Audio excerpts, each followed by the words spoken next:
आऊज़ु बिल्लाहि मिनश्शैतानिर्रजीम बिस्मिल्लाहिर्रहमानिर्रहीम। आयत नंबर है 282। ये कुरान पाक की सबसे लंबी आयत है। इसको आयत दैन भी कहा जाता है। लेन देन के मामलात हैं इसके अंदर बताए गए, और बहुत आसान आयत है। मैं तर्जुमा पढ़ती जाऊंगी और आपको बात समझ में आ जाएगी। इसमें ख़ास अल्लाह ताला की नसीहत है, और ख़ास करके ईमान वालों से ख़िताब किया है अल्लाह ताला ने। आयत पढ़ती हूँ। या अय्युहल्लज़ीना आमनू, ए लोगो जो ईमान लाए हो। इज़ा तदायनतुम बिदैनिन, जब तुम बाहम लेन देन करो कर्ज़ का, यानी उधार के जो मामलात हैं, पैसों का जो लेन देन है, इस मामले में इला अजलिम मुसम्मन, एक तयशुदा वक्त के लिए, यानी उधार लिया जा रहा है या दिया जा रहा है और एक ख़ास टाइम फ़िक्स हुआ है उसको वापस करने का, रिटर्न करने का। तो क्या करो, फ़क्तुबूह, तो लिखा करो उसको।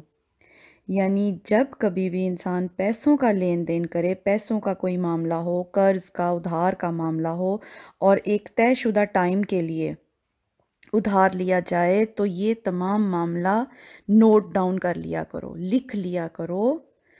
क्योंकि सबसे पहली बात तो यही है कि ये अल्लाह का हुक्म है, ठीक है, और अल्लाह का कोई हुक्म भी हिकमत से खाली नहीं होता।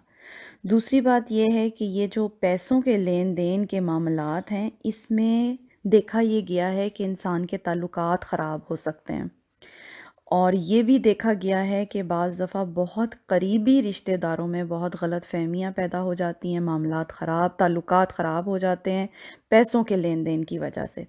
तो हमेशा जब कभी उधार का मामला हो, कर्ज़ का मामला हो, तो उसको लिख लेना चाहिए, उस एक एग्रीमेंट बना लेना चाहिए, कितने पैसे लिए हैं और इतने टाइम में रिटर्न किए जाएंगे।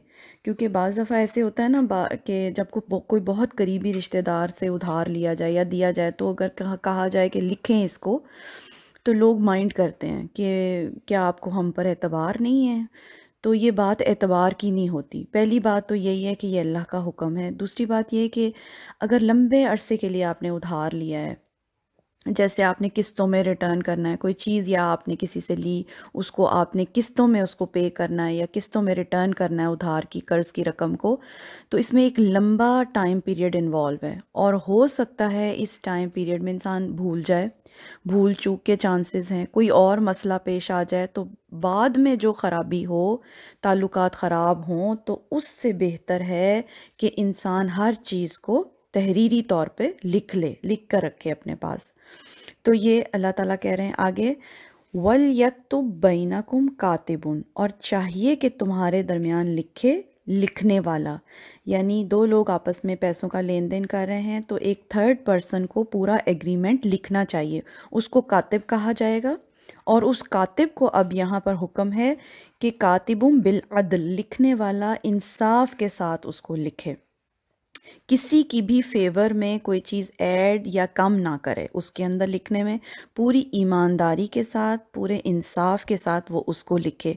क्योंकि ऐसा भी हो सकता है ना कि जो लोग आपस में पैसों का लेन देन कर रहे हैं वो लिखना पढ़ना ना जानते हों।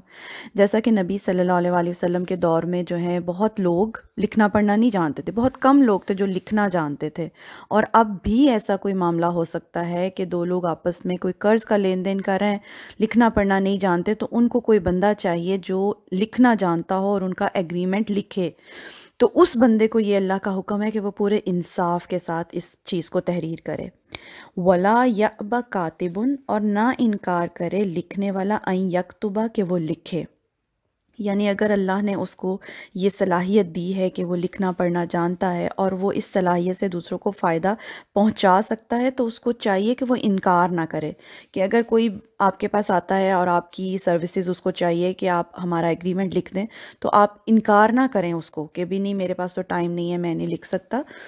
मस्ट है आप पर कि आप उसको इस अपनी सलाहियत से फ़ायदा पहुँचाएँ और आप उसको लिख दें एग्रीमेंट। कमा अल्लमहुल्लाहु, जैसा कि सिखाया उसको अल्लाह ने, क्योंकि अल्लाह ने उसको ये एक नेमत दी है, उसको एक सलाहियत दी है कि वो लिखना जानता है, तो उसको चाहिए कि वो इस सलाहियत से दूसरों को फ़ायदा पहुँचाए, उनके काम आए। फल यक्तुब, बस चाहिए कि वो लिखे, मस्ट है उसके लिए कि वो ये काम करे। वल युमलि लिल्लज़ी अलैहिल हक़्क़ु, और चाहिए कि इमला करा दे वो शख्स जिस पर हक है। अब जो कर्ज ले रहा है ना, जो मकरूज़ इंसान है, अब वो उसको इमला कराए। ये उर्दू में भी इमला का लफ्ज़ हम यूज़ करते हैं। उसको चाहिए कि वो डिक्टेट करवाए लिखने वाले को, यानी जो मकरूज़ है, जो कर्ज ले रहा है, वो अब इमला करवाएगा लिखने वाले को कि क्या शराइत पर, किन शराइत पर उसने कर्ज लिया है, कितने टाइम में वो रिटर्न करेगा, क्या शराइत तय पाई हैं, वो सारा कुछ वो उसको डिक्टेट करवाएगा लिखने वाले को। वल यत्तक़िल्लाह रब्बहू, और चाहिए कि वो डरे अल्लाह से जो रब है उसका। यानी मकरूज़ जो है खुद बोल के इमला करवाएगा, डिक्टेट करवाएगा कि किन शराइत पर उसने कर्ज लिया है, और वो उसको चाहिए कि वो अल्लाह से डरता रहे, यानी वो जो कुछ लिखवा रहा है उसमें किसी भी चीज़ की कमी बेशी वो नहीं करेगा। वला यबखस, और ना कमी करे मिनहू, उसमें से शैया, किसी चीज़ की भी। यानी जो भी चीज़ तय पाई है दोनों पार्टीज़ में, वो पूरा एग्रीमेंट क्लियर होना चाहिए और उसकी डिक्टेट वो करवाए, और कोई चीज़ भी उसमें मुबहम नहीं रहनी चाहिए कि बाद में कोई मसले का बाइस बने। हर चीज़, पूरा एग्रीमेंट क्लियरली लिखा जाना चाहिए, किन शराइत पर, कितने टाइम पीरियड के लिए उधार लिया जा रहा है या दिया जा रहा है। आयत में आगे चलते हैं। फ़इन कान अल्लज़ी अलैहिल हक़्क़ु, फिर अगर हो वो शख्स जिस पर हक है, यानी मकरूज़, जिसने कर्ज़ लेना है, जिसने इमला करवानी है बोल के, वो जो कर्ज़ ले रहा है, अगर वो हो सफ़ीहन औ दईफ़न, बेवकूफ़ या कम अकल, या कोई बहुत ही कमज़ोर आदमी है, औ या ला यस्ततियु अन युमिल्ला, और इतनी भी वो इस्तात नहीं रखता कि वो इमला करा सके। यानी अल्लाह ताला की ताकीद इतनी ज़्यादा है लिखने पर कि कोई भी एक्सक्यूज़ नहीं है। अगर किसी भी किस्म के हालात हैं, कर्ज़ लेने वाला इंसान अगर इतना कमज़ोर है, बूढ़ा है, कम अकल है, या अनपढ़ है, या वो इतना कमज़ोर है कि बोलकर भी नहीं बता सकता कि मैं कर्ज़ ले रहा हूँ, तो क्या है, हुआ वो फल युमलिल, पस चाहिए कि इमला करा दे वलीयुहु, उसका सरपरस्त, बिल अदल, अदल के साथ। तो फिर उस बंदे के साथ उसका कोई वली हो, उसका कोई रिश्तेदार, कोई उसका दोस्त, कोई समझदार आदमी उसके साथ उसका वली बने, और वो फिर जो है उसकी तरफ से डिक्टेट करवाएगा, इमला करवाएगा, और उसको अल्लाह का हुक्म है कि जो सरपरस्त बनेगा उसका कर्ज़ लेने वाले का, वो फिर इंसाफ के साथ जो है डिक्टेट करवा ले, क्योंकि वो जो ले रहा है कर्ज़, वो तो बहुत ही गया गुजरा इंसान है ना, कि मतलब कोई हो सकता है कि ऐसी भी सूरत हाल हो कि कोई लेने वाला, कर्ज़ लेने वाला इंसान बहुत ही कमज़ोर है या बहुत ही बूढ़ा है, तो उसका जो वली है वो फिर पूरे इंसाफ के साथ जो है हर चीज़ तहरीर करवाएगा। वस्तशहिदू शहीदैनी, और गवाह बना लिया करो दो गवाह, मिर रिजालिकुम, तुम्हारे मर्दों में से। यानी अब ये जो सारा मामला तय पा रहा है, लिखा जा रहा है, कर्ज़ का लेन देन हो रहा है, इसमें अब दो गवाह भी मौजूद होने चाहिए, और वो दो गवाह आप दो मर्दों की गवाही होगी, यानी वो विटनेस करेंगे इस सारे मामले को।